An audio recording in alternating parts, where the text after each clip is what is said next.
เบอร์รี่ฮะที่สามนะ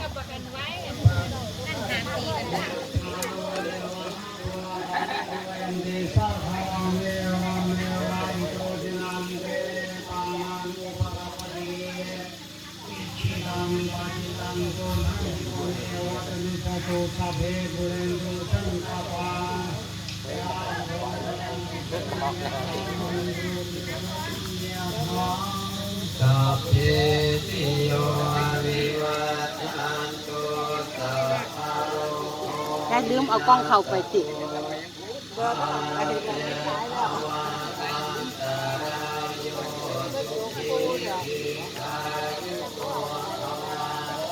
เจ้าใช่บาท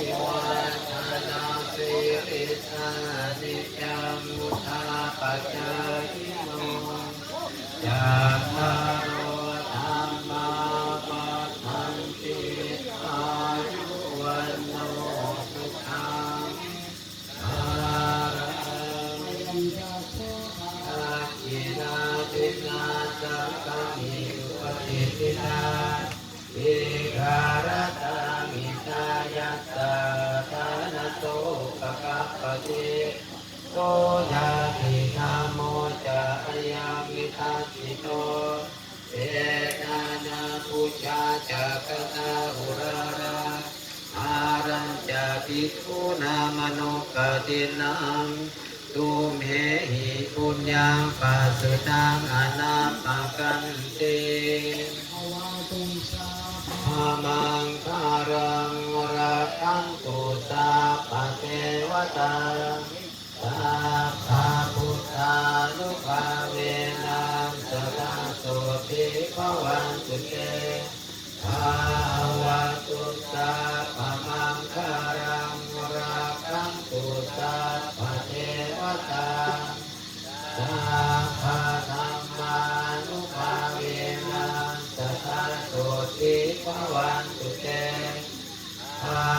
วะตุสัพพะมังคารังรักขันตุสัพพะเทวตาสัพพะสังฆานุภาเวนัสสะโสติภวันตุเต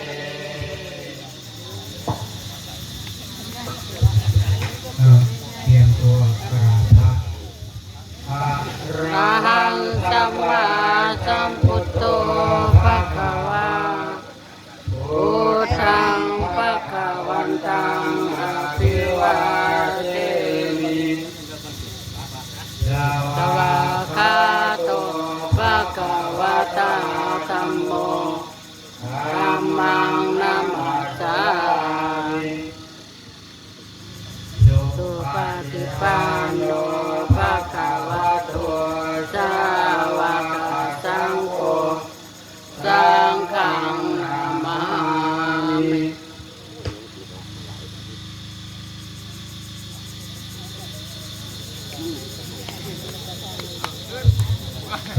ศาสนาวิธีคือ จำเลยหลานปูร้องแดงเราเด้อมาทำที่ที่บ้าน ก็ไปที่มอบพิธีการให้ทางพิธีก่อนดำเนินงานขอเรียนเชิญครับผม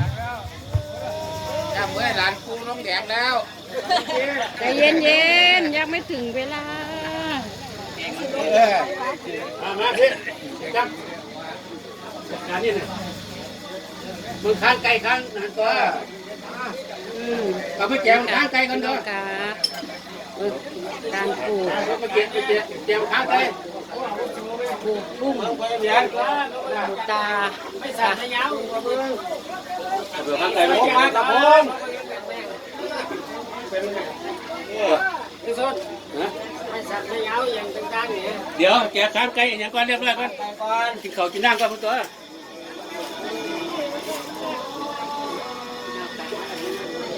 นี่เส้นไหวนะ เอาตอนแจมั้งตัวไหนเอาตัวนี้ละ ตอนนี้สิเสียงอย่างขึ้นเลย แจกค้างไก่ คือบอกว่าให้ ค้าง เสียง ไก่ง่วงเลยมันล้ำอยู่หัน สิเสียงฝนเตี้ย เสียงฝนเสียงอย่างเสียงตัวเนี้ย ไปเอาม้าแม่ ค้างไก่ง่วง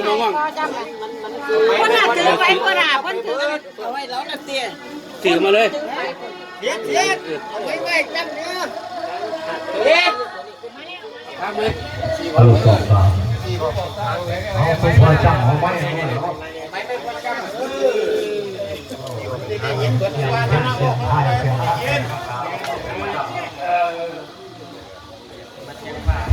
ลูกสอง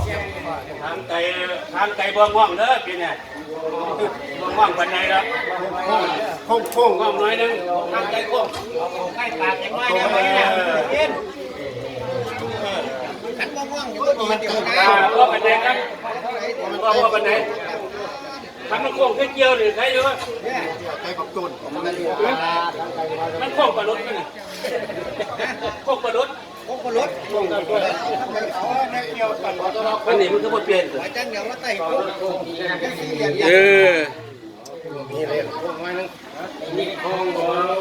อันนี้ก็ซ้ำกันละโค้งกับว่าโค้งรถแจ่มเลยโค้งเกี่ยวโค้งมันบ่คือเกี่ยวเลยเกี่ยวไปหมดเลยเกี่ยวปลาลดหรือมันเกี่ยวข้าว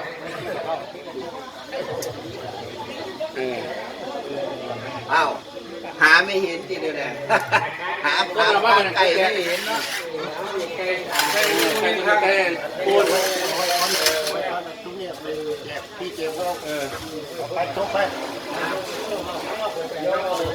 บ่ไม่นะขอเนื้อปูให้บัดรับรักษารับเปลี่ยนเก็บตัวน้ำดีปีเลยน้ำดีน้ำจับโอ้มาเนี่ยขวดพลาสติกเก็บตัวเก็บร้านเนื้อเก็บตัวด้วยกินเยอะดีละกินเยอะดีแค่ที่เราเด้อเอาหาแค่ตัวกินเยอะกันบ้านกินนี่ละ ดื่มไม่ขับนะดื่มไม่ขับ กันห้ามเอาห้าแล้วก็ไป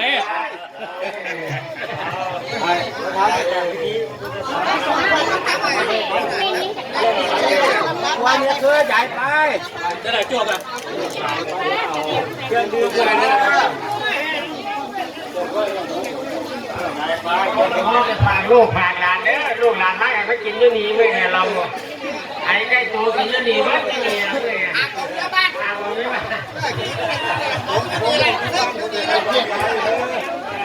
ไม่ใช่ร้องยาวไม่ใช่อะไรก็เขาจำกัน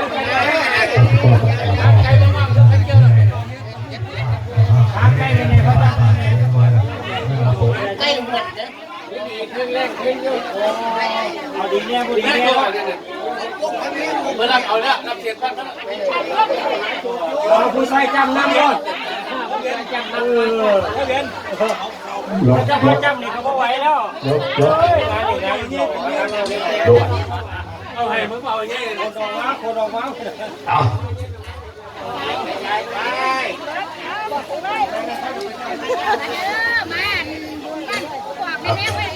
จ้า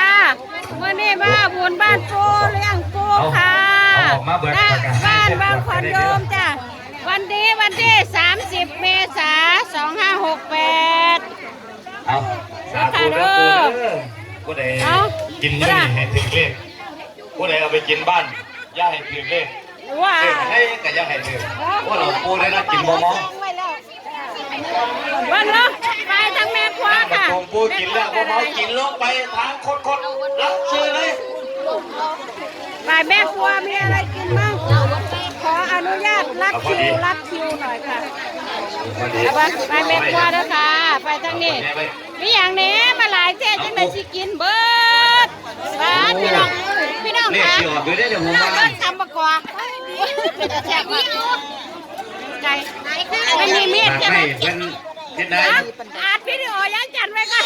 พี่น้องนี่ยังกันกินเด้อเพื่อให้ได้อยู่ดีมีแรงครับ ยายมันเด้อยายขึ้นไปเด้อโอ้ยอาทีมแม่ครัวคุณภาพเนี่ยห้องกระปั้น ห้องบักบกร้านห้องบักบกแม่อยู่ได้เราเด้อพี่น้อง ดมเอา รถปิกอัพหนึ่งแกมาอยู่ มาได้ดม เราอยู่ใต้ห้องบักบกบริการฟรีเสื้อไผ่เสื้อมัน แค่ดมก็ศักดิ์สิทธิ์แล้วเป็นยาแล้วแค่ดมก็เป็นยาแล้วเบยมันมาให้กินอยู่นี่หามพ่อไปบ้านเส้น เอาอย่าให้ เสื้อขวดคงไหมล่ะก็ยังสิบกินนี่ไหม มันบ่มีอันนี้ บุฟเฟ่เด้อฮะเดี๋ยวกับเบิ้งพ่อเบิ้งแม่เขานั้นได้ล่ะ โอ้ยหลวงตา อาหารการกินกับบุฟเฟ่เด้อ ฉันบ่เบิดห้ามกลับวัดเด้อหลวงตากระไร เอาโอ้หลวงตาก็จะว่ากดดันเด้อ ฉันบ่เบิดห้ามกลับวัดเด้อ เอาพี่น้องอาหารบุฟเฟ่เด้อหามาสู้กันกินมกใดกันหาออกมา หุบมาเลย มาเด้อพี่น้องบ่ได้กินเหล้าปูนี่สงสัยสิบ่มันนี่เนี่ยโอ้ผลไม้เอาไปโอ้ก็ย่าออกมาเนาะอันนี้ก็ย่าออกมาต่อตั้งไว้หลัง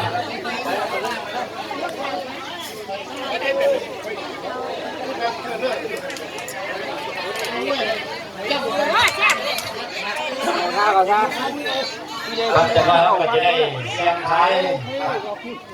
เสียงไทย นี่ไงผู้แก่จำเลยนะ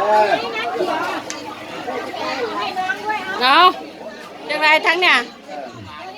หลังจากที่ว่านี่เนาะลืมน้ำประตูปูนี่ละเพื่อให้อยู่ดีมีแฮง เอาหน้าปูนะครับ น้ำปูนี่ละครับจะเป็น พระเจ้าดูคนเสียมาไหวดิ กินน้ำแล้ว เริ่มเข้าไป กินน้ำแล้วเราจะได้เสียงไทยเสียงป้าเสียงฝนเสียงฝนเสียงมองไว้อยู่ดีมีแฮงมองสีละอามองน้ำมากอย่างไรที่ได้เสียงได้สั่นไม่ยาวดีครับการย่องฉันก็ได้กินข้าวกับบริการเด้อเบิ้งการซอยกันครับ เจ็ดพูดเดี๋ยวจะขอยังบ่เป็นยังเลี้ยงเขาเนี่ยคือบ่เลี้ยงอันตรายเดี๋ยว ครับเขากะเบิ้งกันเนี่ยอย่าหมดคุณแม่อย่าหามาให้เป็นเนี่ย ป้าเป็นอาแซ่บแท้มาแซ่บแท้แซ่บแท้มาเลยค่ะเด้อส้มตำไก่ปูอ่ะ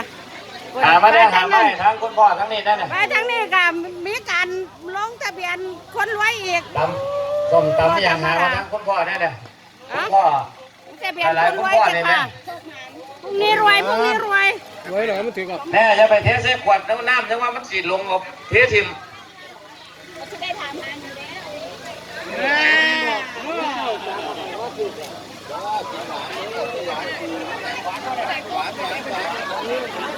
โอ้โหแซ่บ หวาน พี่ ฟักทองหวานฟักทอง ป้าเป็นแต่แซ่บแท้ โอ้แซ่บทั้งหวานทั้งมัน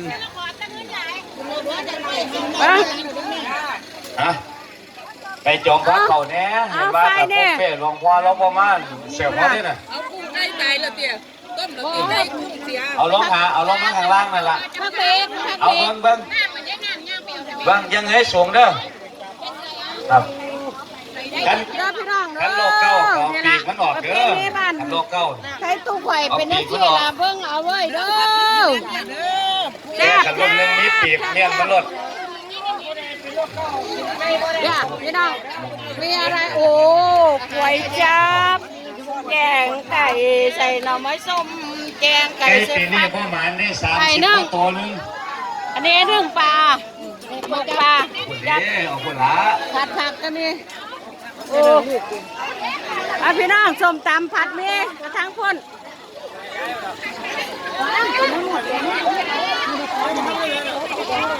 เอาเบิ้งพี่เบิ้งน้อง เด้อเบิ่งเด้อ พี่น้องเขามา เอิ้นพี่น้องเอามากินข้าวเด้อลูกหลานเอ้ย เอาไก่มาเนี่ย ได้ใช่ไปแม่ครัวโดแม่ครัวมือหนึ่งตำส้มตำชัวอู้ใจประกอบความปูดองความแซ่บพี่น้องเอ้ย เบิ้งหาลูก ใส่หน่อยแซ่บหน่อยใส่หลายแซ่บหลายพี่น้องจ้า พี่น้องนี่ทั้งนอก เอาละโอ้โห โอ้โหตัวอย่าง อะไรเบิ่งอะไรคนทำพิธีกันหายโรคหายภัยหายไข้หายหนาว แม่มาเขาจะด่ากันเด้อพี่น้องคนพากันคนก้อนจะไปเสี่ยงดวงกันมาผู้ใดว่าดื้อบ่กินเราผู้นี่สิบ่หมานเด้อ ผัดเมียแซ่บแซ่บมันแซ่บขนาด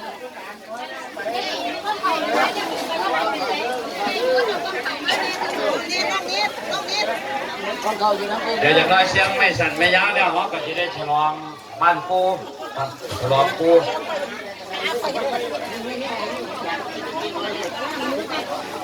กินไก่กิน มาเด้อมาเด้อโอ้ยขับมือเศร้าท่านได้ย่อยอยู่อะ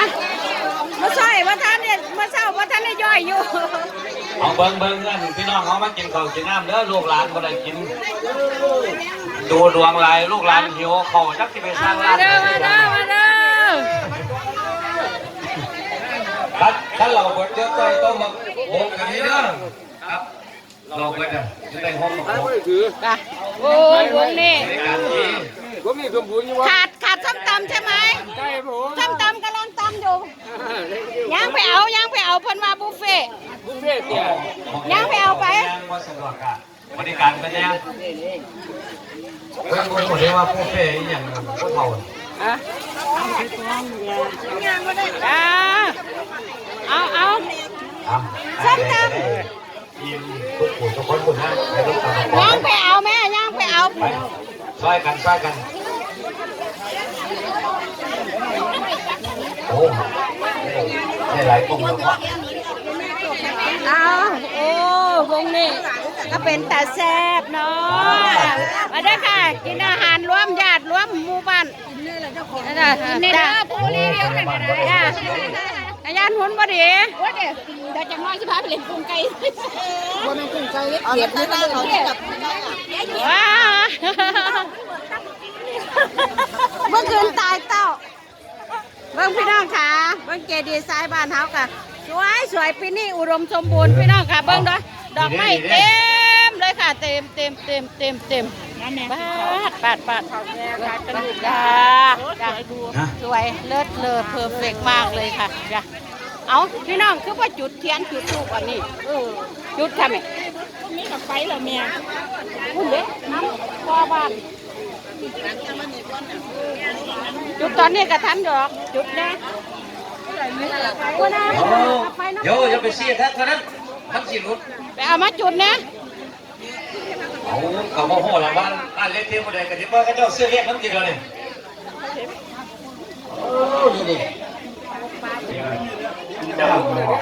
บางนะจ้ะพี่น้องจ้ะอันนี้ปูให้โชคให้มันโอ้ยเบิ้งเอาเด้อค่ะเด้อเบิ้ง627ก็เลขประทัดหรอ เลขข้างล่างยังไม่มาค่ะยังไม่มานะคะ อันนี้ส่งเป็นเรียกร้านเนี่ยครับ โอ้ยปู่เอ้ยย่าเอ้ยนี่ลูกหลานได้มาไหวปู่ย่าขอพรขอโชคขอลาบแล้วเด้อมานั่งลุ้นอยู่นี่แหละค่ะลุ้นไปด้วยกันค่ะ